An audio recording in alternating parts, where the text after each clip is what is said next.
വചനമേ നിത്യജീവന്റെ ആധാരമേ, രക്ഷയേകിടും സത്യമാർഗമേ, എന്റെ ആത്മാവിനാശ്വാസമേ.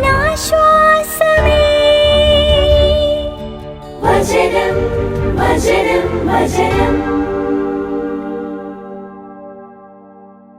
സാമൂലിന്റെ 2-ാം പുസ്തകം 17-ാം അധ്യായം. അഹിതോഫെൽ അബ്സലോമിനോട് പറഞ്ഞു, 12,000 പേരെ ഞാൻ തെരഞ്ഞെടുത്ത് ഒരുങ്ങി രാത്രി ദാവീദിനെ പിന്തുടരട്ടെ.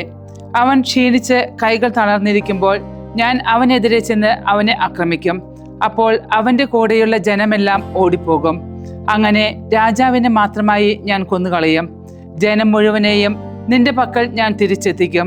നീ അന്വേഷിക്കുന്ന ഓരോ ആളും തിരിച്ചെത്തുന്നതിനനുസരിച്ച് ജനമെല്ലാം സമാധാനത്തിലായിരിക്കും. ഇക്കാര്യം അബ്സലോമിന്റെ ദൃഷ്ടികളിലും ഇസ്രായേൽ ശ്രേഷ്ഠന്മാർ എല്ലാവരുടെയും ദൃഷ്ടികളിലും യുക്തമായിരുന്നു. അബ്സലോം പറഞ്ഞു, ഇറക്കുകാരൻ ഹുഷയെ കൂടി വിളിക്കുക. അവന്റെ അധരത്തിൽ ഉള്ളതെന്ത് എന്നുകൂടി നമുക്ക് കേൾക്കാം. ഹുഷൈ അബ്സലോമിന്റെ പക്കലെത്തി. അബ്സലോം അവനോട് ഇപ്രകാരം പറഞ്ഞു, അഹിതോഫെൽ സംസാരിച്ചത് മേൽ പറഞ്ഞതുപോലെയൊക്കെയാണ്. അവന്റെ വാക്ക് നമ്മൾ പ്രാവർത്തികമാക്കണമോ?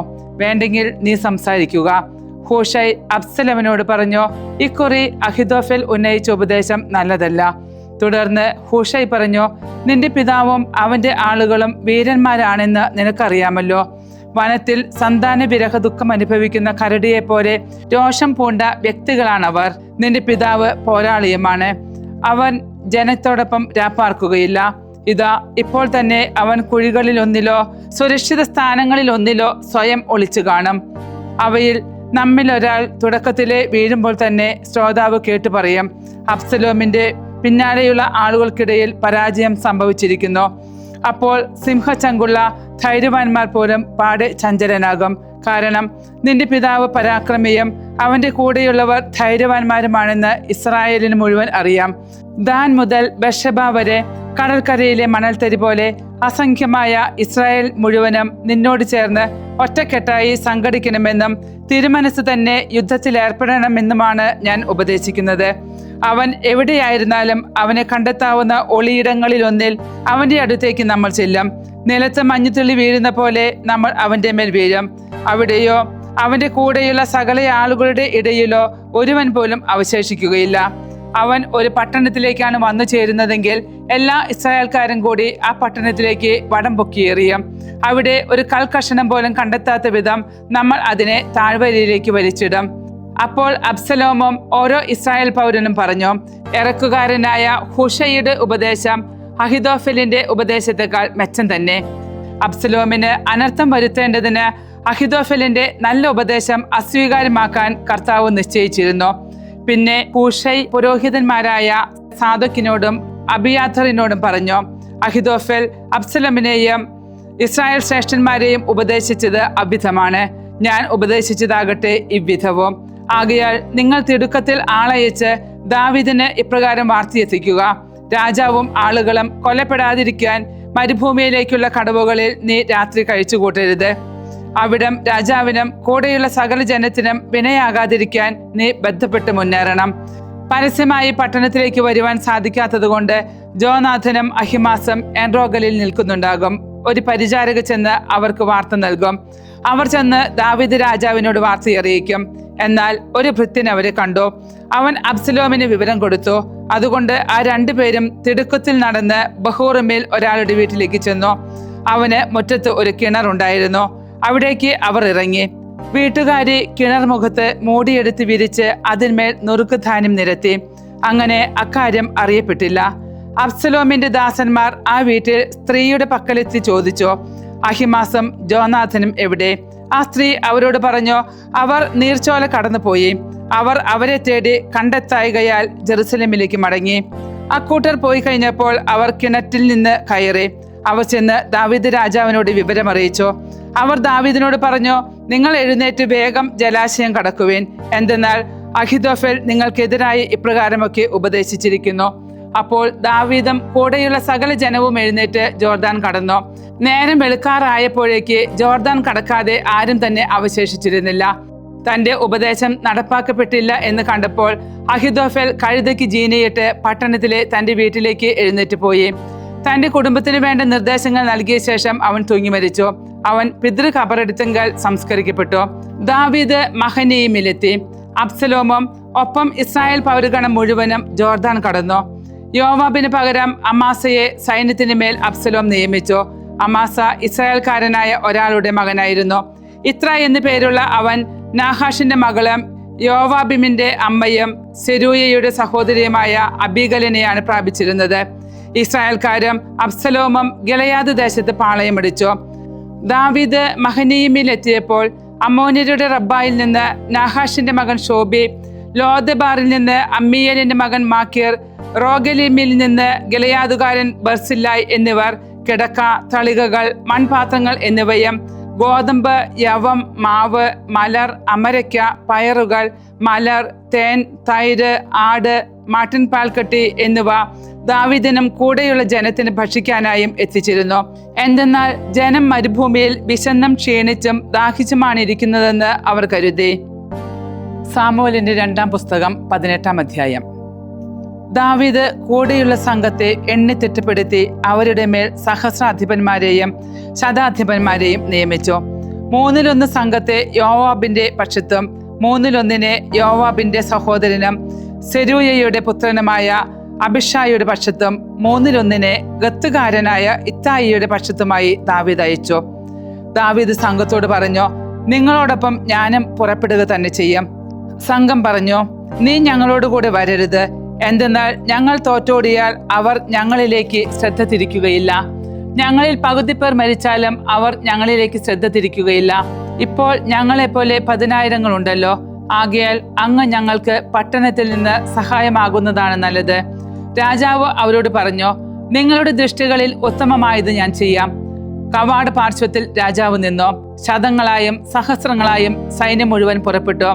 രാജാവ് യോവാബിനെയും അബിഷായിയെയും ഇത്തായിയെയും ഇപ്രകാരം അനുശാസിച്ചു, അബ്സലോം കുമാരനോട് എന്നെ പ്രതി മയം കാട്ടണം. അബ്സലോമിന്റെ കാര്യം സംബന്ധിച്ച് അധിപന്മാരെയെല്ലാം രാജാവ് അനുശാസിക്കുമ്പോൾ സൈന്യം മുഴുവൻ കേൾക്കുന്നുണ്ടായിരുന്നു. ഇസ്രായേൽക്കാരെ നേരിടാൻ സൈന്യം മൈതാനത്തേക്ക് പുറപ്പെട്ടു. എഫ്രായിം വനത്തിൽ വച്ചായിരുന്നു യുദ്ധം. അവിടെ ദാവീദിന്റെ ദാസന്മാർക്ക് മുൻപിൽ ഇസ്രായേൽ സൈന്യം പരാജിതരായി. അന്ന് അവിടെ സംഭവിച്ചത് 20,000 പേരുടെ വൻ പരാജയമായിരുന്നു. യുദ്ധം അവിടെ ഭൂമുഖത്താകെ വ്യാപകമായി.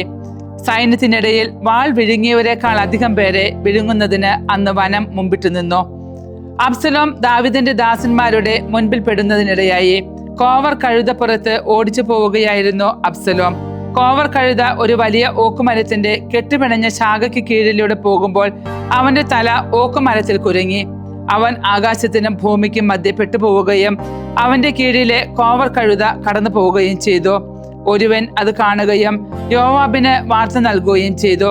അവൻ പറഞ്ഞു, ഇതാ അബ്സലോം ഒരു ഓക്കുമരത്തിൽ തൂങ്ങിക്കിടക്കുന്നത് ഞാൻ കണ്ടു. തന്നെ അറിയിച്ചയാളോട് യോവാബ് പറഞ്ഞു, ഇതാ നീ കണ്ടു, എന്നിട്ട് എന്തുകൊണ്ട് നീ അവനെ അവിടെ വെച്ച് വധിച്ചില്ല?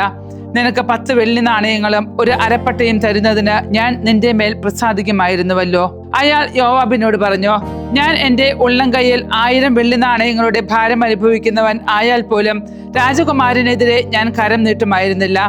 ഞങ്ങൾ കേൾക്കുകയായിരുന്നല്ലോ, നിങ്ങൾ ആര് തന്നെയായാലും അബ്സലോം കുമാരനോട് കരുതലുള്ളവരായിരിക്കുവിൻ എന്ന് രാജാവ് നിന്നെയും അബിഷായിയെയും ഇത്തായിയെയും അനുശാസിച്ചത്. മറിച്ച് ഞാൻ ആത്മവഞ്ചന ചെയ്യുകയും അക്കാര്യമൊന്നും രാജാവിൽ നിന്ന് ഗുപ്തമാകാതിരിക്കുകയും ചെയ്തിരുന്നെങ്കിൽ നീ കൈയൊഴിയുമായിരുന്നു. ഞാൻ നിന്റെ മുൻപിൽ ഇങ്ങനെ കാത്തു നിൽക്കുന്നില്ല എന്ന് പറഞ്ഞ് യോവാബ് 3 കുന്തം കരതലത്തിലെടുത്ത് ഓക്കുമരത്തിൻ മധ്യേ ഇനിയും ജീവനോടെയുണ്ടായിരുന്ന അബ്സലോമിന്റെ നെഞ്ചിൽ കുത്തിയിറക്കി. യോവാബിന്റെ ആയുധവാഹകരായ 10 ഭൃത്യന്മാർ അബ്സലോമിനെ വളഞ്ഞ് അവനെ പ്രഹരിച്ചു കൊന്നു. തുടർന്ന് യോവാബ് കാഹളം മുഴക്കി. യോവാബ് സൈന്യത്തെ വിലക്കിയതുകൊണ്ട് ഇസ്രായേൽക്കാരെ അനുധാവനം ചെയ്യുന്നതിൽ നിന്ന് സൈന്യം പിന്തിരിഞ്ഞു. അവർ അബ്സലോമിനെ എടുത്ത് കുറ്റിക്കാട്ടിലെ ഒരു വലിയ കുഴിയിലേക്ക് അവനെ എറിഞ്ഞു. അവന് മീതെ അവർ വളരെ വലിയൊരു കൽക്കൂമ്പാരം കൂട്ടി. ഇസ്രായേൽക്കാരെല്ലാം ഓരോരുത്തരും അവനവന്റെ കൂടാരത്തിലേക്ക് ഓടിപ്പോയി. ജീവിച്ചിരിക്കുമ്പോൾ തന്നെ അബ്സലോം തനിക്കായി ഒരു സ്തംഭം എടുത്ത് നാട്ടിയിരുന്നു. അത് രാജതാഴ്വരയിലുണ്ട്. കാരണം എന്റെ പേര് അനുസ്മരണ വിഷയമാക്കാൻ തക്കവിധം എനിക്കൊരു പുത്രനില്ല എന്നവൻ കരുതിയിരുന്നു. സമ്പത്തെ അവൻ തന്റെ പേര് ചേർത്താണ് വിളിച്ചത്. അബ്സലോമിന്റെ സ്മാരകം എന്ന് അത് ഇന്ന് വരെ വിളിക്കപ്പെടുന്നു. സാദോക്കിന്റെ മകൻ അഹിമാസ് പറഞ്ഞു, ഞാൻ ഓടിച്ചെന്ന് രാജാവിന് അവന്റെ ശത്രുക്കളുടെ കാര്യത്തിൽ നിന്ന് കർത്താവ് ന്യായം നടത്തി കൊടുത്തിരിക്കുന്നു എന്ന് അവന് സദ്വാർത്ത അറിയിക്കാം. യോവാബ് അവനോട് പറഞ്ഞു, നീ ഇന്ന് സദ്വാർത്തക്കാരനല്ല, മറ്റൊരു ദിവസം നീ സദ്വാർത്ത അറിയിക്കും. രാജകുമാരൻ മരിച്ചതിനെ പറ്റി ആയതുകൊണ്ട് ഇന്നും നീ സദ്വാർത്ത അറിയിക്കണ്ട. പിന്നെ യോവാബ് കുഷിയോട് പറഞ്ഞു, ചെന്ന് നീ കണ്ടത് രാജാവിനോട് വിവരിക്കുക. കുഷി യോവാബിന് വണങ്ങിയിട്ട് ഓടിപ്പോയി. എന്നിട്ടും സാദോക്കിന്റെ മകൻ അഹിമാസ് തുടർന്ന് യോവാബിനോട് പറഞ്ഞു, എന്തുമാകട്ടെ, കുഷിയുടെ പിന്നാലെ ഞാൻ കൂടി ഓടിക്കൊള്ളട്ടെ. യോവാബ് പറഞ്ഞു, മകനെ, എന്തിനാണ് അങ്ങനെ നീ ഓടുന്നത്? നിനക്ക് വന്നുപെടുന്നത് സദ്വാർത്തയായിരിക്കില്ല. എന്തുമാകട്ടെ, ഞാൻ ഓടും എന്നായപ്പോൾ അവനോട് അയാൾ പറഞ്ഞു, ഓടിക്കൊള്ളുക. അഹിമാസ് സമതലം വഴി ഓടി കുഷിയെ കടന്നുപോയി. ദാവീദ് 2 പടിവാതിലുകൾക്കിടയിൽ ഇരിക്കുകയായിരുന്നു. കാവൽക്കാരൻ പടിവാതിലിന്റെ മട്ടുപ്പാവിൽ മതിലിങ്കലിനോട് ചെന്ന് കണ്ണുകൾ ഉയർത്തി നോക്കി. അതാ ഒരാൾ തനിയെ ഓടി വരുന്നു. കാവൽക്കാരൻ രാജാവിനോട് വിളിച്ചറിയിച്ചു. രാജാവ് പറഞ്ഞു, അവൻ തനിച്ചെങ്കിൽ അവന്റെ അധരത്തിൽ സദ്വാർത്തയുണ്ട്. അവൻ ക്രമേണ നടന്നടുത്തുകൊണ്ടിരുന്നു. അപ്പോഴാണ് മറ്റൊരുവൻ ഓടി വരുന്നത് കാവൽക്കാരൻ കാണുന്നത്. അതാ വേറൊരാൾ തനിയെ ഓടി വരുന്നു. കാവൽക്കാരൻ പടിവാതിൽക്കലേക്ക് വിളിച്ചു പറഞ്ഞു. രാജാവ് പറഞ്ഞു, അവനും സദ്വാർത്തക്കാരനാണ്. കാവൽക്കാരൻ പറഞ്ഞു, ഒന്നാമത്തെ ആളുടെ ഓട്ടം സാദോക്കിന്റെ മകൻ അഹിമാസിന്റെ ഓട്ടം പോലെയാണ് എനിക്ക് തോന്നുന്നത്. രാജാവ് പറഞ്ഞു, അവൻ നല്ലയാളാണ്, സദ്വാർത്ത സംബന്ധമായിട്ടാവാം അവൻ വരുന്നത്. സമാധാനം എന്ന് രാജാവിനോട് വിളിച്ചു പറഞ്ഞുകൊണ്ട് അഹിമാസ് തന്റെ മുഖം നിലത്തേക്കാക്കി രാജാവിനെ പ്രണമിച്ചു. അവൻ പറഞ്ഞു, എന്റെ യജമാനനായ രാജാവിനെതിരെ കരമുയർത്തിയ ആളുകളെ ഏൽപ്പിച്ചു തന്ന നിന്റെ ദൈവമായ കർത്താവ് വാഴ്ത്തപ്പെട്ടവൻ. രാജാവ് ചോദിച്ചു, അബ്സലോം കുമാരൻ സുരക്ഷിതനോ? അഹിമാസ് പറഞ്ഞു, രാജദാസിനെയും നിന്റെ ദാസനായ എന്നെയും യോവാബ് അയക്കുമ്പോൾ വലിയൊരു കോലാഹലം ഞാൻ കണ്ടു. എന്നാൽ അത് എന്താണെന്ന് എനിക്കറിയില്ല. രാജാവ് പറഞ്ഞു, നീ ഇപ്പോൾ മാറി നിലയുറപ്പിക്കുക. അവൻ മാറി നിന്നു. അപ്പോൾ അതാ കുഷി വന്നു ചേർന്നു. കുഷി പറഞ്ഞു, എന്റെ യജമാനനായ രാജാവിനെ ഈയുള്ളവൻ വാർത്തയറിയിക്കട്ടെ. നിനക്കെതിരെ എഴുന്നേറ്റ എല്ലാവരുടെയും കയ്യിൽ നിന്ന് കർത്താവ് ഇന്ന് നിനക്ക് വിടുതലേകിയിരിക്കുന്നു. രാജാവ് കുഷിയോട് ചോദിച്ചു, അബ്സലോം കുമാരൻ സുരക്ഷിതനോ? കുഷി പറഞ്ഞു, എന്റെ യജമാനനായ രാജാവിന്റെ ശത്രുക്കളും നിനക്കെതിരെ തിന്മയ്ക്കായി എഴുന്നേൽക്കുന്ന എല്ലാവരും കുമാരനെ പോലെയാകട്ടെ. ജ്ഞാനത്തിന്റെ പുസ്തകം 18-ാം അധ്യായം. എന്നാൽ അങ്ങയുടെ വിശുദ്ധർക്ക് ഒരു മഹത്തമ തേജസ് ഉണ്ടായിരുന്നു.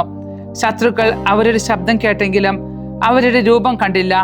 പീഡനം ഏൽക്കാതിരുന്നതിനാൽ അവരെ അക്കൂട്ടർ അനുഗ്രഹീതരായി കരുതിയിരുന്നു. മുൻപ് ദ്രോഹിക്കപ്പെട്ടിരുന്ന അവർ തങ്ങളോട് പ്രതികാരം ചെയ്യാതിരുന്നതിന് അക്കൂട്ടർ അവരോട് നന്ദി പറഞ്ഞിരുന്നു. അവരോട് വിപ്രതിപത്തി പുലർത്തിയിരുന്നതിനാൽ അക്കൂട്ടർ കരുണയ്ക്കായി യാചിച്ചിരുന്നു.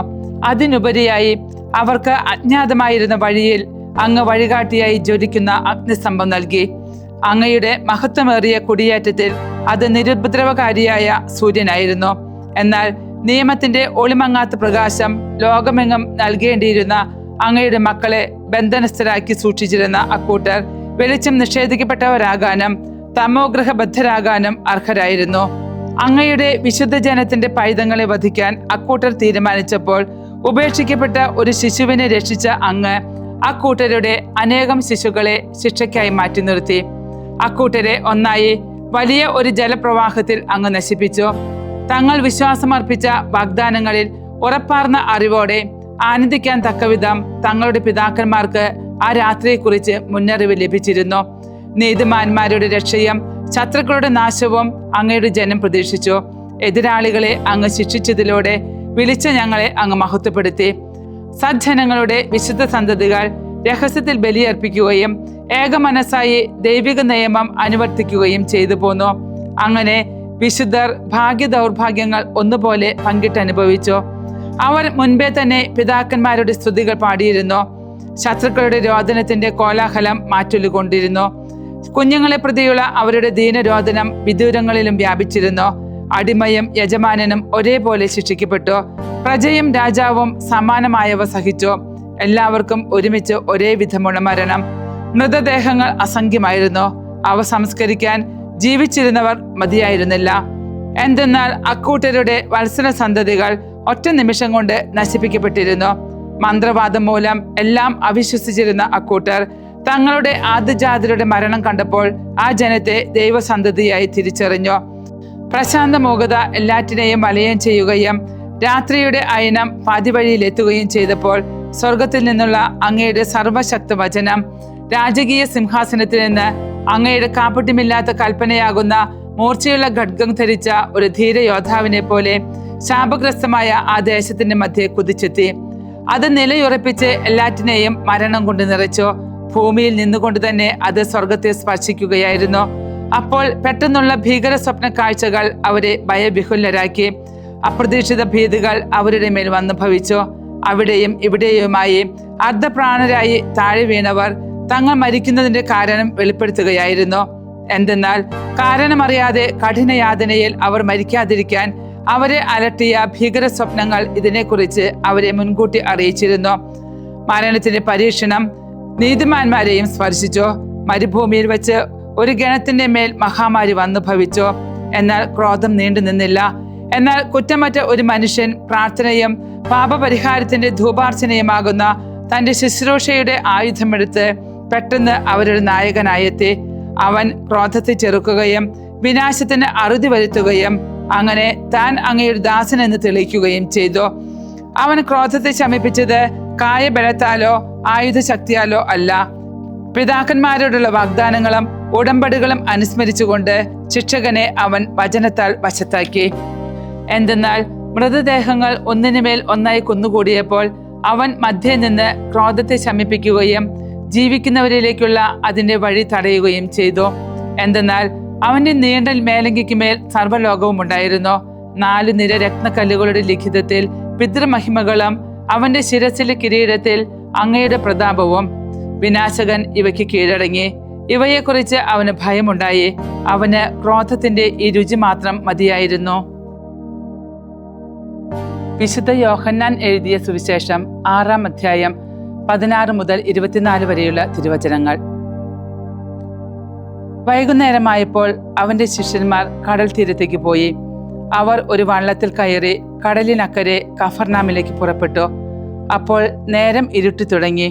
യേശു അവരുടെ അടുക്കലെത്തിയിരുന്നുമില്ല. ശക്തിയേറിയ കാറ്റടിച്ചിരുന്നത് കൊണ്ട് കടൽ ക്ഷോഭിച്ചു. 25-30 സ്ഥാദിയോൺ ദൂരം തണ്ട് വലിച്ചു കഴിഞ്ഞപ്പോൾ യേശു കടലിന് മീതെ നടന്ന് വള്ളത്തെ സമീപിക്കുന്നത് കണ്ട് അവർ ഭയപ്പെട്ടു. അവൻ അവരോട് പറഞ്ഞു, ഞാനാകുന്നു, ഭയപ്പെടേണ്ട. അവനെ വള്ളത്തിൽ കയറ്റാൻ അവർ ആഗ്രഹിച്ചു. പെട്ടെന്ന് വള്ളം അവർ ലക്ഷ്യം വച്ചിരുന്ന കരയ്ക്കെടുത്തു. അവിടെ ഒരു വള്ളം മാത്രമേ ഉണ്ടായിരുന്നുള്ളൂ എന്നും ശിഷ്യന്മാരോടുകൂടെ യേശു അതിൽ കയറിയിരുന്നില്ല എന്നും ശിഷ്യന്മാർ തനിയെയാണ് പോയതെന്നും കടലിന്റെ മറുകരയിൽ നിന്ന ആളുകൾ പിറ്റേന്ന് മനസ്സിലാക്കി. കർത്താവ് കൃതജ്ഞതാ സ്തോത്രം ചെയ്ത് നൽകിയ അപ്പം ജനങ്ങൾ ഭക്ഷിച്ച ആ സ്ഥലത്തിനടുത്തേക്ക് തിബേരിയാസിൽ നിന്ന് മറ്റു വള്ളങ്ങൾ വന്നു. യേശുവോ ശിഷ്യന്മാരോ അവിടെ ഇല്ലെന്ന് കണ്ടപ്പോൾ ജനക്കൂട്ടം വള്ളങ്ങളിൽ കയറി യേശുവിനെ തിരക്കി കഫർനാമിലെത്തി. ദൈവവചനമേ, നിത്യജീവന്റെ ആധാരമേ, രക്ഷയേകിടും സത്യമാർഗമേ, എന്റെ ആത്മാവിനാശ്വാസമേ.